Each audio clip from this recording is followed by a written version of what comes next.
নতুন দল অনুষ্ঠান করতে এত টাকা কোথায় পেল? প্রশ্নের জবাব দিলেন তুষার।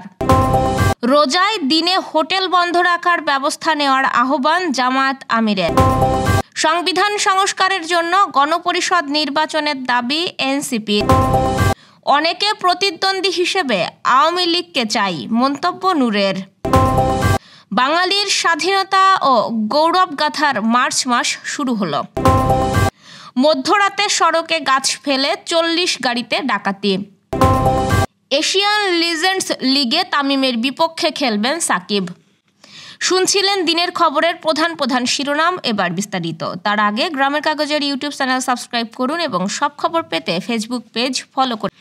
নতুন দল অনুষ্ঠান করতে এত টাকা কোথায় পেল? হিসাব চাই। সিনিয়র সাংবাদিক মাসুদ কামালের এই কথার উত্তরে জাতীয় নাগরিক পার্টির যুগ্ম আহ্বায়ক সরোয়ার তুষার বলেছেন, জাতীয় নাগরিক কমিটির যে 187 জন কেন্দ্রীয় সদস্য আছেন তারা বিভিন্ন প্রফেশনের সাথে যুক্ত আছেন। তাদের একটা নিয়ম আছে যে মাসিক ন্যূনতম 1000 টাকা চাঁদা দিতে হবে সদস্যদের। তবে অনেকে 5 থেকে 6000 টাকা করেও দেয়। এটা একটা নিয়মিত আয়ের সোর্স। বেসরকারি টেলিভিশনের একটি টক শোতে একথা জানান তুষার। তিনি বলেন, এই টাকা দিয়ে অফিস খরচ ও অফিসের টুকটাক খরচ চলে যায়। এছাড়াও আরেকটি নিয়ম আছে, কেউ যদি টক শোতে যায় তাহলে সেই সম্মানীর অর্ধেক টাকা দিতে হবে। এই থেকে মাসে 80,000 থেকে 1 লাখ টাকা চলে আসে। এই টাকা দিয়ে এই পর্যন্ত চলে আসছে। এর বাইরে বিভিন্ন ইভেন্ট করেছে তারা, তবে বড় কোনো ইভেন্ট না। তবে এর জন্য ব্যক্তিভেদে তারা অনেকের থেকে 10 থেকে 12,000 টাকা করে তুলেছে। নতুন দলের এই নেতা বলেন, নতুন দলের উদ্বোধনের যে আয়োজন, এর ইনকাম সোর্স অনেকটা মিক্সড। একটা হচ্ছে তারা বিভিন্ন জায়গা থেকে টাকা তোলেন, আর বিভিন্ন অঞ্চল থেকে যে মানুষরা আসে তারাও স্বতঃস্ফূর্তভাবে নিজেরা টাকা তুলে খরচ করে। জাতীয় নাগরিক কমিটির যে 187 জন কেন্দ্রীয় সদস্য আছে তাদের অ্যাকাউন্টগুলো দুদককে দিয়ে চেক করার জন্য আহ্বান জানিয়েছেন তিনি। 5 মাস আগের ও পরের সম্পদের একটা হিসাব যেন দুদক করে বলে তিনি আহ্বান জানিয়েছেন।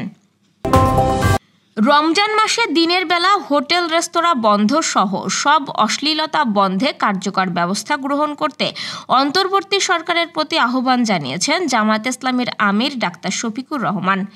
একই সঙ্গে দেশবাসীর প্রতি মাহে রমজানের পবিত্রতা বজায় রাখার আহ্বান জানিয়েছেন তিনি। শুক্রবার গণমাধ্যমে পাঠানো এক বিবৃতিতে শফিকুর রহমান এসব কথা বলেন। তিনি বলেন, পবিত্র মাহে রমজান রহমত, মাগফিরাত ও নাজাতের সওগাত নিয়ে আমাদের সামনে সমাগত।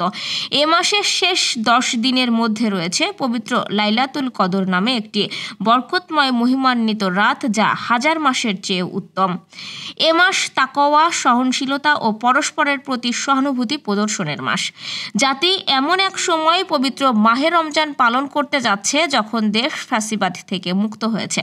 জামায়াত আমির আরও বলেন, ফ্যাসিবাদের দোসর অসৎ ব্যবসায়ীরা নিত্য প্রয়োজনীয় দ্রব্য ও ইফতার সামগ্রীর মূল্য বৃদ্ধি করার সুযোগ যেন না পায়, সেদিকে অন্তর্বর্তী সরকারকে কঠোর ব্যবস্থা নিতে হবে। দ্রব্যমূল্য জনগণের ক্রয় সীমার মধ্যে নিয়ে আসতে হবে। জাতীয় নাগরিক পার্টি এনসিপি নামে নতুন রাজনৈতিক দলের আত্মপ্রকাশের পরপরই সংবিধান সংস্কারের জন্য গণপরিষদ নির্বাচনের দাবি জানিয়েছে দলটির সদস্য সচিব আখতার হোসেন। শুক্রবার ছাত্র জনতার সমাবেশে দলটির আত্মপ্রকাশ ঘটে। এরপর বক্তব্য রাখতে গিয়ে আখতার হোসেন বলেন, তরুণরা স্বপ্ন দেখে আগামী নতুন এক সংবিধানের মাধ্যমে পরিচালিত হবে বাংলাদেশ। সেই স্বপ্ন নিয়ে গণপরিষদ নির্বাচনের দাবি জানাচ্ছি আমরা। তিনি বলেন, এই বাংলাদেশে একটি স্বনির্ভর পররাষ্ট্রনীতি প্রতিষ্ঠা করতে চাই। এদেশের মানুষের ভাগ্যের উন্নয়ন করতে চাই, জনস্বার্থের পলিসি নির্মাণ করতে চাই। বাংলাদেশের মানুষ নতুন এক সুযোগের মুখোমুখি হয়েছে।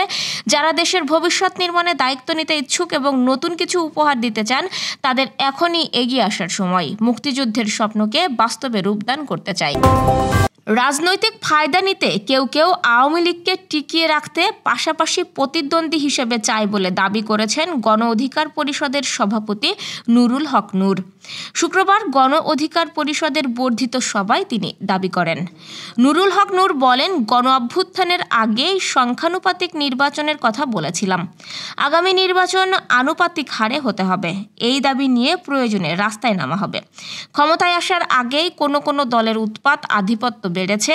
এ সময় অন্য দলকে রাজনৈতিক কর্মসূচিতে বাধা দেওয়া হচ্ছে বলেও অভিযোগ করেন তিনি আরও বলেন, আমরা ইতিহাস বা কৃতিত্ব নিয়ে কড়াকড়ি করতে চাই না। পরিবারতান্ত্রিক রাজনীতির দেশ সমাজ ও রাষ্ট্রের মধ্যে বিভক্তি তৈরি করেছে। সংস্কার প্রসঙ্গে তিনি বলেন, গত 6 মাসে সংস্কারের বাস্তবায়ন দেখছি না, পুরানো ধারাই চলছে দেশ। এখন জাতীয় ঐক্যমত্যের ভিত্তিতে এগিয়ে যাওয়া উচিত। গণ অধিকার পরিষদ এখনও কোনো দলের সাথে জোট করেনি বলেও জানান তিনি। শুরু হলো বাঙালির স্বাধীনতা ও গৌরবগাথার মার্চ মাস। এটি অগ্নিঝরা ইতিহাস, বিষাদ ও বেদনার মাস। এই মাসের 25 তারিখ থেকে লেখা শুরু হয়েছিল এক অমর মহাকাব্য, যার নাম বাংলাদেশ। বাঙালির জীবনে ভাষা আন্দোলনের স্মারক মাস ফেব্রুয়ারির পর মার্চের গুরুত্ব অপরিসীম। আমাদের স্বাধীনতার জন্য চূড়ান্ত লড়াই শুরু হয় এই মার্চেই। 1971 সালের 26 মার্চ স্বাধীনতা ঘোষণার মধ্য দিয়ে পাকিস্তানি বাহিনীর বিরুদ্ধে আন্দোলন সংগ্রামের চূড়ান্ত পর্বে এসে শুরু হয়। পাবনার সাথিয়ায় মধ্যরাতে সড়কে গাছ ফেলে বাস, ট্রাক সহ অন্তত 40টি গাড়িতে ডাকাতির ঘটনা ঘটেছে। শুক্রবার রাত 1:30টার দিকে পাবনা সাথিয়া সড়কের ছেচানিয়া ব্রিজের পাশে এই ঘটনা ঘটে।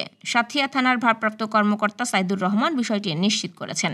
পুলিশ ও স্থানীয়রা জানিয়েছে, রাত 1:30টার দিকে ছেচানিয়া ব্রিজের পাশের সড়কে গাছের গুঁড়ি ফেলে প্রথমে একটি পণ্যবাহী ট্রাক আটকে রাখে ডাকাত দলের সদস্যরা। এতে কিছু সময়ের মধ্যেই বাস, ট্রাক, প্রাইভেট কার ও মাইক্রোবাস সহ প্রায় 40টি গাড়ি আটকা পড়ে।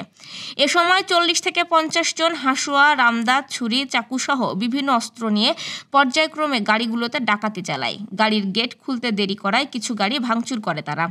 এ সময় পরিবহন শ্রমিক ও যাত্রীদের মারধর করে তাদের সঙ্গে থাকা মোবাইল, টাকা ও অন্যান্য সামগ্রী লুট করে নিয়ে যায়। প্রায় ঘণ্টাব্যাপী এ তাণ্ডব। আন্তর্জাতিক ক্রিকেটকে এখনও পুরোপুরি বিদায় না বললেও সাবেকদের ক্রিকেটে নাম লিখিয়েছেন সাকিব আল হাসান। একই টুর্নামেন্টে তার মুখোমুখি হতে যাচ্ছেন আরেক সাবেক ক্রিকেটার তামিম ইকবাল। তারা দুজনেই সাবেক ক্রিকেটারদের নিয়ে অনুষ্ঠেয় 5 দলের টুর্নামেন্ট এশিয়ান লিজেন্ডস লিগে অংশ নিচ্ছেন। টুর্নামেন্ট শুরু হবে 10 মার্চ। সাকিব খেলবেন এশিয়ান স্টার্সে আর তামিম খেলবেন বাংলাদেশ টাইগার্সে। এশিয়ান স্টার্স তাদের টুর্নামেন্ট শুরু করবে উদ্বোধনী দিনেই। সেখানে তাদের প্রতিপক্ষ আফগানিস্তান পাঠানস। তারপর 12ই মার্চ বাংলাদেশ টাইগার্সের মুখোমুখি হবে তারা। এশিয়ান স্টার্সে সাকিব ছাড়া বাংলাদেশ থেকে খেলবেন সাবেক অলরাউন্ডার অলোক কাপালি। একই দলে উল্লেখযোগ্য অন্য খেলোয়াড়রা হলেন দিলশান মুনাভিরা, কেদাব যাদব, সৌরভ তিওয়ারি ও শেক্কুগে প্রসন্ন। অপরদিকে বাংলাদেশ টাইগার্সে তামিম ছাড়াও একই দলে খেলবেন মোহাম্মদ আশরাফুল, তুষার ইমরান ও নাঈম ইসলাম। 18 মার্চের ফাইনাল সহ সবগুলো ম্যাচই অনুষ্ঠিত হবে ভারতের রাজস্থান মিরাজ ইন্টারন্যাশনাল স্টেডিয়ামে। এই ছিল দুপুরের আয়োজন। সাথে থাকার জন্য ধন্যবাদ।